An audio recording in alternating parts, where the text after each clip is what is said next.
បាទសួស្តីអ្នកទាំងអស់គ្នាសូមស្វាគមន៍មកកាន់ Channel ខ្ញុំបាទ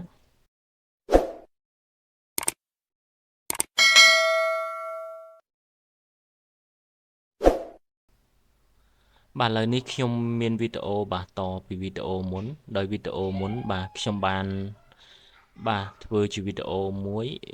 បង្ហាញពីរបៀបបំបែកបាទនាមនិងកូដនាម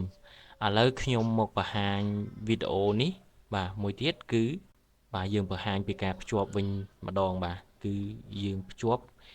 ពីកូដនាមហើយនិងនាមបាទយើងប្រើប្រាស់នៅរូបមន្តមួយអ្នកទាំងអស់គ្នាបាទឥឡូវខ្ញុំដាក់នៅទីតាំងនេះបាទខ្ញុំដាក់ទីតាំងនេះខ្ញុំវាយសញ្ញាស្មើមួយបាទអធិស្ឋានបាទខ្ញុំវាយសញ្ញាស្មើហើយយើងបាទយើងវាយរូបមន្តមួយដែលមានឈ្មោះថាបាទ concatenate បាទ concatenate បាទយើងវាយមកបាទនេះវា load មកខាងក្រោមនេះអ្នកអស់គ្នាប្រើ key tab មួយមកបាទបន្ទាប់មកទៀតបាទអ្នកទាំងអស់គ្នាត្រូវ select បាទលើកូដនាមនេះបាទយើងคลิกលើកូដនាមនេះមួយ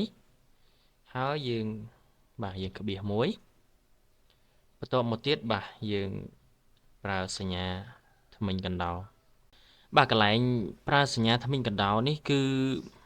បាទតម្រូវបាទយើង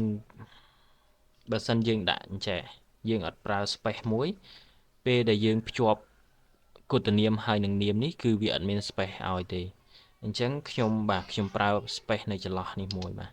ហើយខ្ញុំដាក់បាទធ្មេញកណ្ដោមួយទៀតហើយយើងក្បៀសមួយទៀតអ្នកទាំងអស់គ្នាបន្ទាប់ពីយើងក្បៀសបាទយើងមកคลิกនៅលើបាទនាមម្ដងវិញបាទយើងចុចលើនាមមកហើយបន្ទាប់មកទៀតបាទយើងបិទពងកញ្ចក់វិញបាទ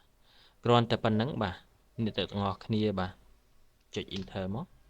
បាទអញ្ចឹងយើងបានបាទឈ្មោះសុកសុផារីនេះបាទយើងបានប៉ុណ្្នឹងហើយមកខាងក្រោមទៀតអ្នកទាំងអស់គ្នាគ្រាន់តែដាក់ cursor ចំទីតាំងនេះបាទយើងអូសមកតែម្ដងបាទអញ្ចឹងបាទគឺរួចរាល់ហើយអ្នកទាំងអស់គ្នាឥឡូវខ្ញុំคลิกលើនេះហើយខ្ញុំបង្ហាញខ្ញុំលុបបន្លាញ space នេះមួយវិញអ្នកទាំងអស់គ្នាបាទហើយខ្ញុំ enter បាទអញ្ចឹងឈ្មោះនេះខាងលើនេះសុកសុផារីនេះអ្នកទាំងអស់គ្នាឃើញអត់មានដកឃ្លាវានៅជាប់គ្នាអញ្ចឹងណាអញ្ចឹងអ្វីដែលខ្ញុំចង់បញ្ជាក់ប្រាប់បងប្អូនបាទគឺនៅប្រឡោះខាម៉ានេះបាទអធិស្ឋាននៅប្រឡោះបាទនៅប្រឡោះធ្មេញកដោនេះយើងត្រូវតែបាទប្រើ space មួយមកដើម្បីឲ្យវាដកឃ្លាបាទបន្ទាប់មក enter នឹងបាទអញ្ចឹងវីដេអូនេះបាទមានតែប៉ុណ្្នឹងទេសម្រាប់ចែកជូនទៅកាន់អ្នកទាំងអស់គ្នានៅក្នុងបាទថ្ងៃនេះបាទសង្ឃឹមថាចំណេះដឹងមួយនេះនឹងអាចជួយបាទចែករំលែកនៅបាទកិច្ចការខ្លះដែលបង្កើននូវភាពងាយស្រួលសម្រាប់បងប្អូនដែលយកវាទៅប្រើប្រាស់បាទសូមអរគុណសូមគោរពលាបាទជួបគ្នានៅបាទវីដេអូនៅក្រោយៗទៀត